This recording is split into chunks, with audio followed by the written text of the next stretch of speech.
Public Sénat, avec le soutien de la Mutuelle nationale territoriale, la Mutuelle des agents des services publics locaux et Adviso Partners, cession, acquisition et transmission d'entreprises, nos territoires ont de la valeur, vous présente le Journal des territoires.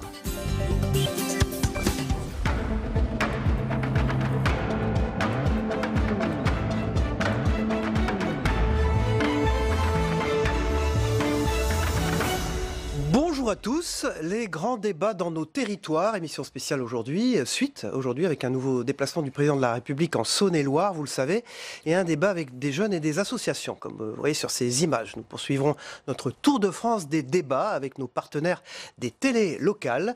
Nous irons à Saint-Étienne avec TL7, Télévision Loire 7, chaîne dirigée par Yves Faure, et c'est Marianne Ray qui nous y attendra, vous la voyez sur l'écran. Nous irons à Strasbourg avec Anna Britz, les Places de la République avec Adrien Labi pour Alsace 20, une chaîne dirigée par Olivier Hahn, et nous irons à Bordeaux avec Bastien Loquet, une chaîne qu'on connaît bien, celle du groupe Sud-Ouest TV7 dirigée par Thierry Guimau. Voilà, on va tout de suite à Saint-Étienne, un grand débat avait lieu hier soir. Nous joindrons d'ailleurs le maire de Saint-Étienne dans un instant là-bas. Marianne Ray de la chaîne TL7, bonjour, vous étiez présente dans la salle. La première question que je vais vous poser, est-ce qu'il y avait du monde? Comment ça s'est passé? Quelle était l'ambiance? Oui, eh bien écoutez Cyril, ce qu'on peut dire ce matin, c'est que l'ambiance était assez studieuse hier soir pour cette première réunion publique à Saint-Étienne, une première réunion qui a pris la forme d'atelier. Une centaine de personnes a participé à ce grand débat national. Alors ils ont débattu pendant 2 heures par groupe de 3 à 9 sur différents sujets qu'ils ont déterminés en début de séance. Alors bien sûr, hein, les 4 axes établis par le président de la République ont été discutés hier soir, à savoir la fiscalité et les dépenses publiques, la transition écologique aussi, ou encore la citoyenneté et la démocratie. Dans la salle également, des élus, le maire de Saint-Étienne, que vous entendrez tout de suite après, Gaël Perdriau, qui a adressé un mot de bienvenue aux participants, mais en aucun cas il n'a pris part au débat. Dans la salle, ce qu'on a constaté, c'est qu'il y avait peu de jeunes. C'est d'ailleurs ce qui a été regretté par les participants, principalement des retraités ou militants associatifs, mais aussi quelques gilets jaunes, mais ils n'étaient pas majoritaires hier soir. À la fin des ateliers, les participants ont rempli une fiche de restitution qui sera envoyée telle quelle par la municipalité au gouvernement, et l'idée était vraiment de créer un véritable dialogue entre les citoyens lors de cette soirée. Et ce que l'on peut dire, c'est que les échanges ont été plutôt constructifs, Cyril, hier soir. L'idée était vraiment de débattre. Il y avait vraiment cette volonté de discuter sur ces différents sujets, même si beaucoup n'attendent pas grand-chose de ce grand débat national. Marianne, on vous retrouvera un peu plus tard pour interviewer Mounir Majoubi, le secrétaire d'État chargé du numérique, qui est notre invité politique. Dans un instant, on va retrouver le maire de Saint-Étienne, mais on va d'abord écouter quelques réactions recueillies par vous, par TL7, à Saint-Étienne hier soir. On écoute, on se retrouve après. Les questions qu'on se pose, c'est comment être et faire citoyen, comment s'impliquer plus au niveau du citoyen. Moi, la question des inégalités sociales me paraît être une question très importante, la question de l'accès aux droits. Encore une fois, il n'y a aucun sujet tabou, c'est vraiment vous qui les décidez. L'ensemble de tous les sujets de tous ces petits groupes vont être repris, et de tous ces sujets, il en ressortira peut-être une dizaine ou une vingtaine classés par les thématiques qui permettront de lancer la discussion, je pense. Et les grandes surfaces, ils jettent combien de tonnes de nourriture par jour? Donc écologie, qui n'ont pas de taxes sur l'essence non plus. Qu'est-ce que vous voulez qu'on parle, monsieur? Dites-moi. Qu'est-ce qui vous tient à cœur? Moi, ce qui me tient plus à cœur, c'est les impôts. Les impôts, la fiscalité, les impôts. Moi, j'ai un truc très simple, supprimer la TVA sur les taxes. Je demande Macron, je veux bien être une bonne élève, comme on dit, mais j'espère que ça va lui arriver à ses oreilles, ce qu'on veut, ce qu'on ressent, ce qu'on écoute, nous, la population, d'en bas, et les citoyens. Ça tombe bien. Bonjour Claude Perdriau, vous êtes le maire de Saint-Étienne. Alors quel est votre sentiment quelques heures à peine après ce premier grand débat chez vous? Écoutez, moi, ce que j'ai souhaité tout de suite dès le mois de décembre, c'est donner la parole aux Stéphanois, notamment en ouvrant des cahiers de doléances à l'Hôtel de Ville. Nous les avons élargis aux 8 mairies de quartier de Saint-Étienne et jusqu'au 15 mars.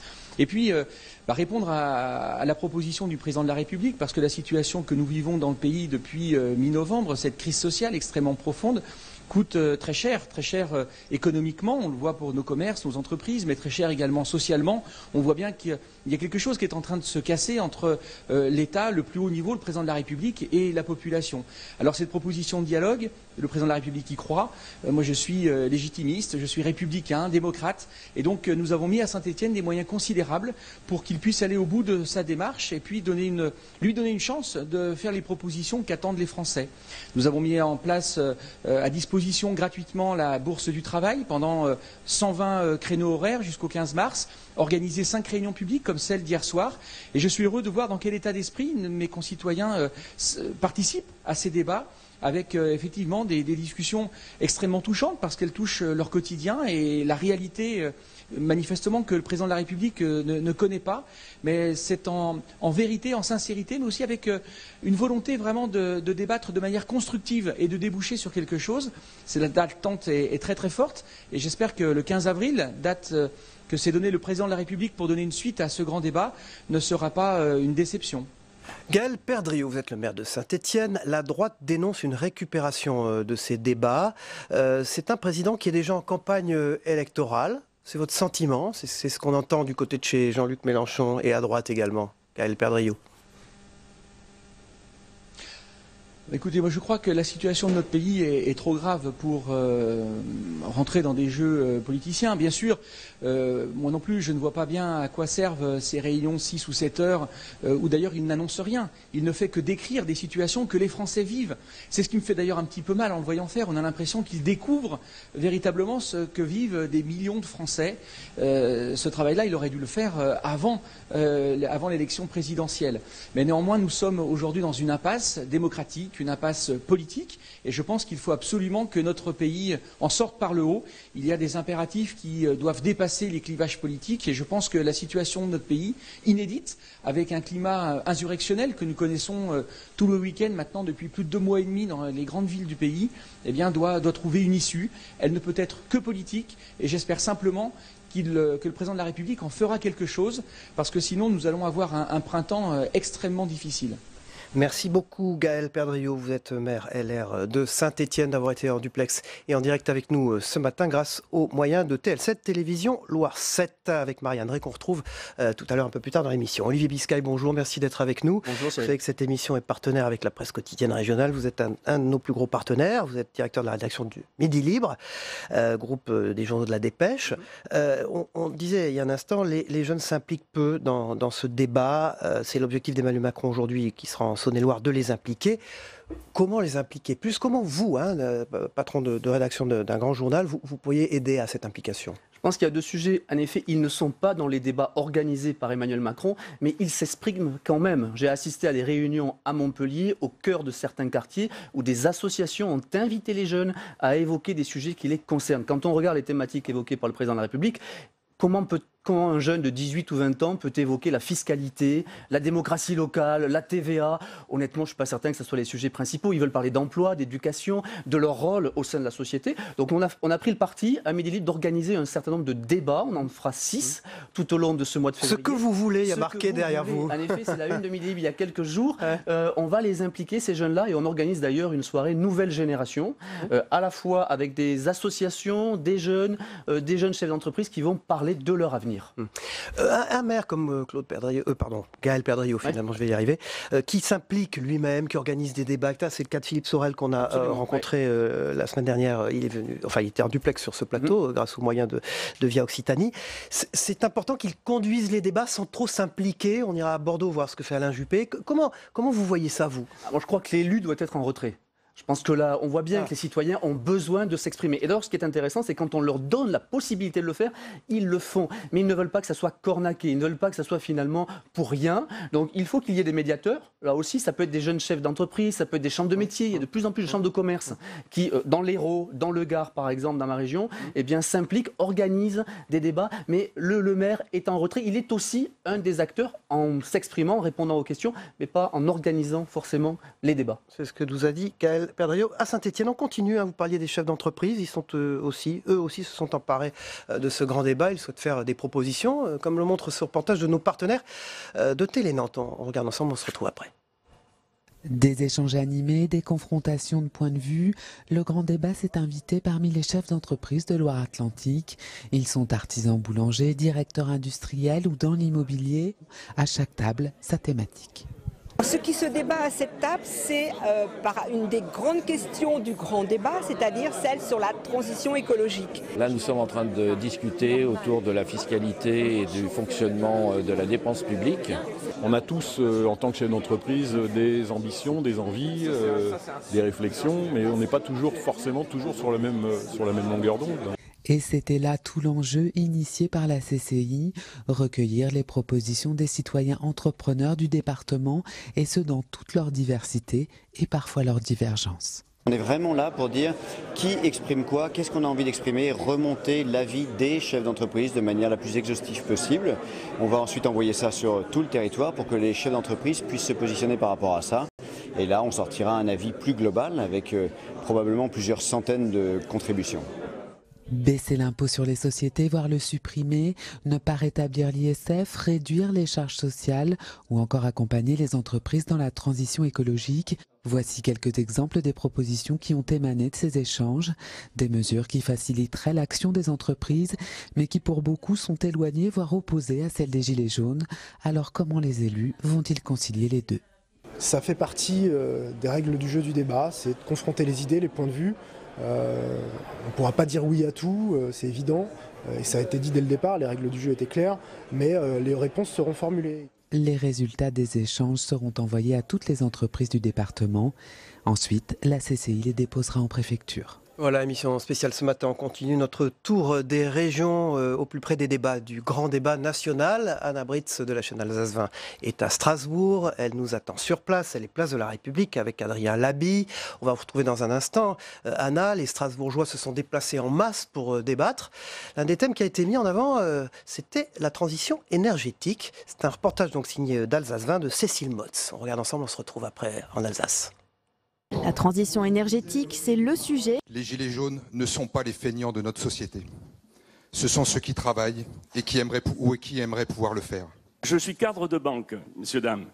Je vous assure que l'ISF ne ruissellera pas. Notre État aujourd'hui doit être exemplaire. Comme nous, en tant que citoyens, on doit faire les efforts pour être exemplaires. Comment, quand on envisage de supprimer 120 000 postes dans la fonction publique dans les 4 années à venir, on va pouvoir envisager une amélioration des services publics. Merci. Les services publics au quotidien, c'est la galère. Et ceux qui n'ont pas Internet, ils sont complètement perdus. Quand on maltraite ses fonctionnaires, on malmène ses services publics. Est-ce qu'on choisit de revaloriser ce service public ou est-ce qu'on continue dans une dérive, je pense, qui est notée par certains, de rentabilité? La ruralité, on est en train de tout perdre.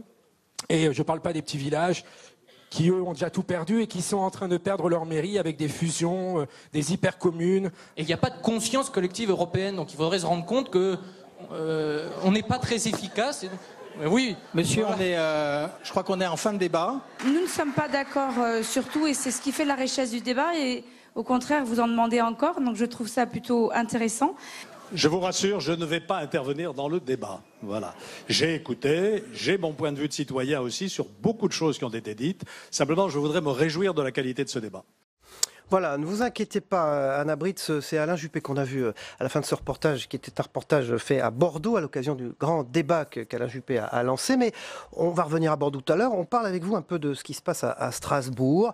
Alors, on sait que les départements du Bas-Rhin et du Haut-Rhin ont dit oui à une fusion. Alors, est-ce que c'est pas plus des enjeux locaux, au fond, que des enjeux nationaux sur place, là-bas? Vous êtes place de la République à Strasbourg. Il y a de tout ici en Alsace. D'une partie, d'un côté, il y a ceux qui ne s'intéressent pas au débat, évidemment, comme partout, que ce soit des membres de Gilets jaunes, de syndicats, ou aussi simplement de simples citoyens. Et puis, il y a ceux qui participent et qui s'emparent de ces débats.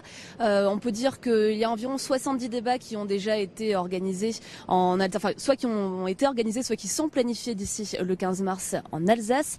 Alors, pour les enjeux locaux dont vous parliez, en effet, il y a un enjeu qui est très local. Il y a 3 ans, lors de la réforme territoriale, l'ex-région Alsace a laissé place au Grand Est, et ça c'est quelque chose qui a eu beaucoup de mal à passer dans la région auprès d'une partie de la population, mais aussi des élus. Alors ces départements du Bas-Rhin et du Haut-Rhin, ils ont annoncé leur fusion pour le 1er janvier 2021. Ce sera la collectivité européenne d'Alsace, mais cela ne suffit pas pour certains, y compris certains élus, dont le sénateur par exemple, André Reichert. C'est un sénateur républicain.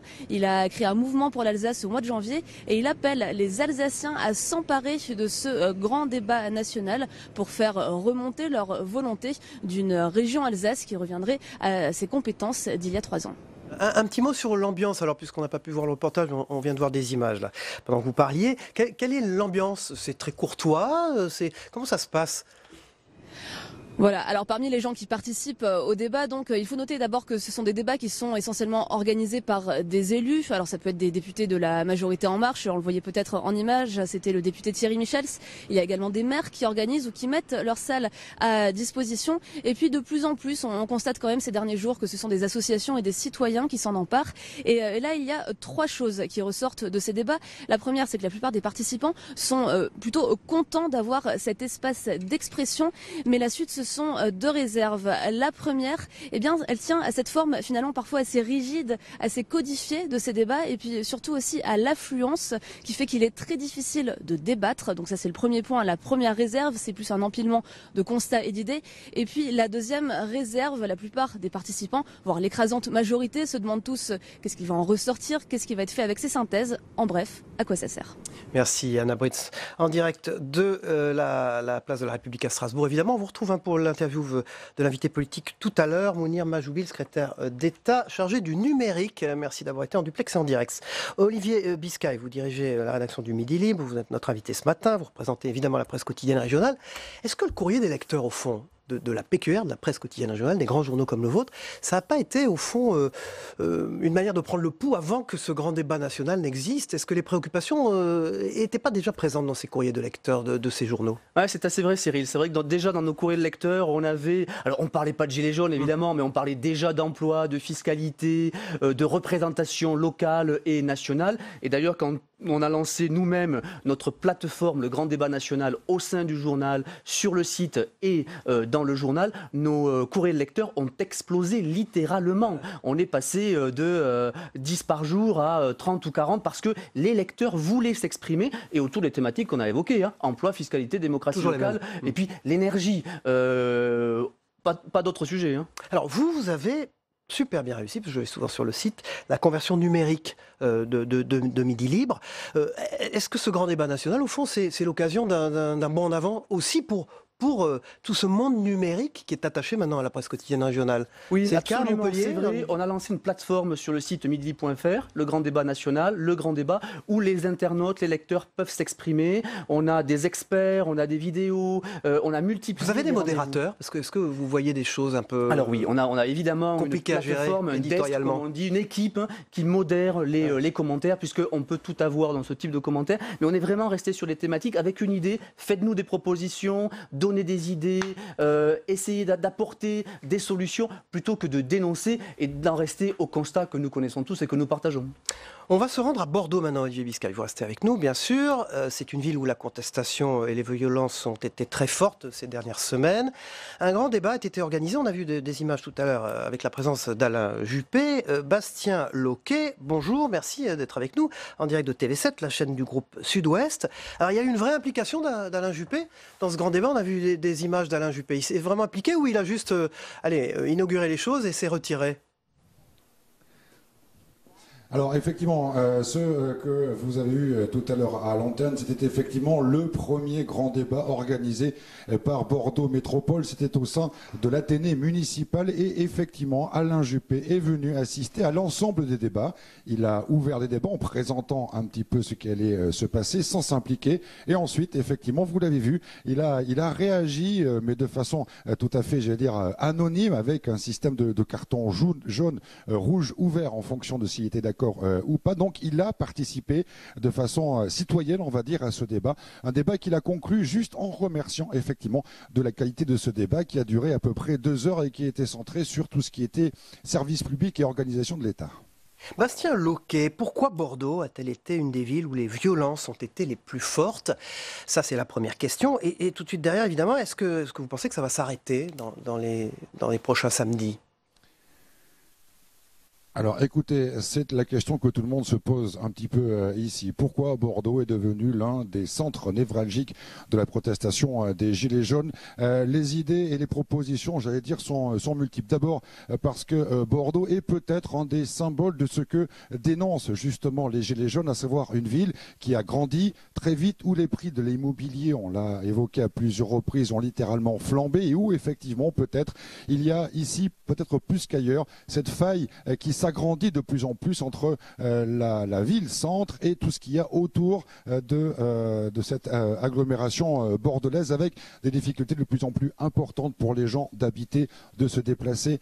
C'est très simple, je sais que ça n'est peut-être pas unique, mais à Bordeaux, il y a beaucoup de problèmes de circulation et au fil des années, eh bien, les embouteillages commencent de plus en plus tôt et de plus en plus loin de Bordeaux, signe qu'il y a vraiment un véritable problème ici. Et puis également, autre explication, c'est que Bordeaux est la capitale de la Nouvelle-Aquitaine, une région où effectivement les territoires ne sont pas à peu près tous au même niveau, bien sûr. Donc il y a aussi régulièrement ici à Bordeaux qui viennent manifester des personnes qui viennent d'autres départements, on va dire, plus ruraux. Et puis il y a aussi également à Bordeaux, notamment une extrême gauche et une extrême droite très présente et très active depuis de nombreuses années. Et puis peut-être aussi la présence d'Alain Juppé, le symbole que représente Alain Juppé, maire de Bordeaux et président de Bordeaux Métropole. Bastien Loquet, TV7 en Gironde. Merci, on vous garde. On vous retrouve après, bien sûr. C'est la chaîne du groupe Sud-Ouest dirigée par Thierry Guimau. Restez avec nous. On va tout de suite partir en Bretagne maintenant. Vous savez que les Français se sont emparés de ce grand débat. Plusieurs centaines ont été organisées sur tout le territoire, partout. Mais en Bretagne, ils ont répondu présent. Et le reportage de nos partenaires de la chaîne TBO, la chaîne du groupe Le Télégramme, vous le montre. On regarde ensemble, on se retrouve après. Après 3 mois de mobilisation sur les ronds-points et les routes, les Gilets jaunes de Plémé, en Centre-Bretagne, ont invité la population à débattre. Ils ont présenté leur groupe et leurs actions pacifiques. Remobiliser les troupes et que tout le monde se sente concerné et que personne n'ait peur de venir avec nous sur le bord de la 164. Ça reste un mouvement pacifiste qui souhaite exprimer ses revendications. On a été, je pense, un des premiers groupes précurseurs à prendre contact avec le député pour remonter nos doléances. Et c'est à nous de faire remonter, c'est à nous de leur redonner les informations pour qu'eux les remontent plus haut et que les doléances des Gilets jaunes soient écoutées. Parmi la douzaine de doléances présentées ce soir-là, la remise en place de l'ISF, un référendum populaire et un impôt plus progressif. Le député costarmoricain Marc Le Fur a d'ailleurs assisté à ce débat. Pendant des heures, il a répondu aux questions. Alors ce RIC, comment nous, on peut le faire aboutir? Quand on veut rester en place, on manque de courage politique. C'est inévitable. Alors tous les députés ne sont pas comme ça, mais on manque de courage politique. Aujourd'hui, si on mettait de l'équité, il n'y aurait pas ce sentiment d'injustice de la part du peuple. On se fait tirer dessus, on se fait matraquer alors qu'on n'a rien fait. On se fait gazer et on fait rien, quoi. Si on va dans ce sens-là, est-ce qu'on ne va pas vers une guerre civile? C'est très légitime d'exprimer son sentiment, ses revendications, c'est tout à fait normal. Et alors évidemment, on ne peut pas tout prendre, c'est la règle du jeu. Les finances publiques sont malgré tout limitées. Quand je m'étais exprimé à l'Assemblée, j'avais d'ailleurs dit relayer un certain nombre d'idées exprimées par les Gilets jaunes. Le groupe de Gilets jaunes de Plémé prévoit d'organiser d'autres débats sur la commune et continue leur mobilisation sur l'ARN 164. Voilà, la Bretagne, TBO, la chaîne du groupe Le Télégramme. Olivier Biscay, directeur de la rédaction de Midi Libre. Où va-t-on à la fin de ce grand débat national? Vers quoi va-t-on? Quelle solution va-t-on trouver? Ça, c'est la vraie question, Cyril, parce qu'en fait, il restera de tous ces échanges, des rencontres, des thématiques qu'on a pu aborder. Le chef de l'État a désormais la nécessité d'apporter des solutions concrètes. On ne peut pas organiser un débat pendant 2 mois partout en France, où on parle de 700 000 contributions, des milliers de débats, sans qu'il y ait quelques thématiques réelles. Ce que je pense quand même, c'est qu'il y a eu l'intérêt du gouvernement et de l'État de tendre l'oreille et de donner la parole. Et ça, c'est quand même majeur. Les Français veulent un vrai changement dans les échanges entre l'État et les territoires. Et ça, c'est peut-être l'illustration. L'envie d'un vrai changement. C'est l'envie d'un vrai changement. C'est ce que veulent les Français. C'est ce que vous avez titré. Voilà. C'est absolument ça. On a vu quand même que ce sont les zones rurales, au fond, qui se sont beaucoup plus mobilisées que les autres endroits du pays. Notamment, on a vu que l'Île-de-France était un peu en retrait par rapport, par exemple, aux zones rurales. Comment vous l'expliquez, ça? Je dirais que c'est cette fracture territoriale. Oui, c'est assez normal. On parle de la France périphérique. Alors appelons ça la France rurale. Bref, nos cantons, ça va être plus simple pour parler aux Français, les gens comprennent. La réalité, c'est qu'on parle rarement d'eux, finalement. Et donc, ils ont des soucis beaucoup plus importants que dans les villes. On le voit bien, de mobilité, de transport, de fracture numérique. Et ils ont le sentiment de ne pas être suffisamment impliqués dans la vie de leur territoire. Et donc là, c'est une bonne occasion. Du reste, c'est ce qu'on va faire à Midi Libre. Nous n'organisons aucun débat dans les villes-centres. Nous sommes dans les cantons, nous sommes dans les communes moyennes, dans des territoires où on se rend peu et on va organiser 7 débats dans des salles polyvalentes, dans des foyers, enfin bref, du terrain, rien que du terrain, parce que c'est avec ces personnes-là et c'est avec ces lecteurs-là qu'on a envie de vraiment ressentir la réalité du terrain. Midi Libre, c'est combien d'éditions? Combien de départements? Alors nous avons 6 départements, 14 agences et 9 éditions. Voilà, merci Olivier Biscay. Évidemment, vous reviendrez sur ce plateau régulièrement. Midi Libre, partenaire de notre émission. On va regarder ensemble, Olivier, la météo des territoires, épisode de pluie qui traverse le pays. On se retrouve après. À tout de suite. La météo vous est présentée par l'Assemblée des départements de France.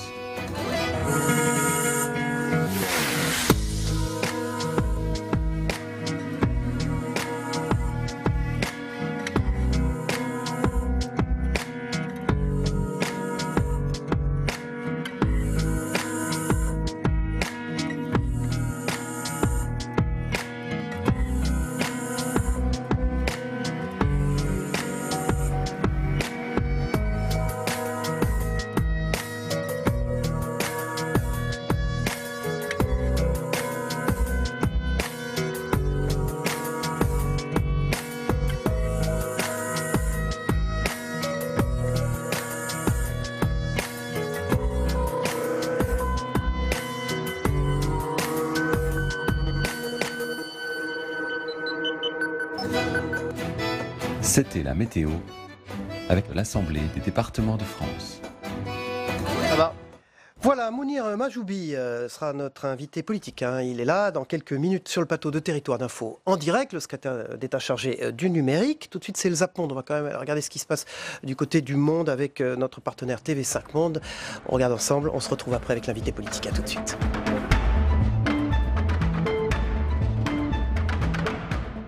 Public Sénat, avec le soutien de la Mutuelle nationale territoriale, la Mutuelle des agents des services publics locaux et Adviso Partners, cession, acquisition et transmission d'entreprises, nos territoires ont de la valeur, vous ont présenté le Journal des territoires.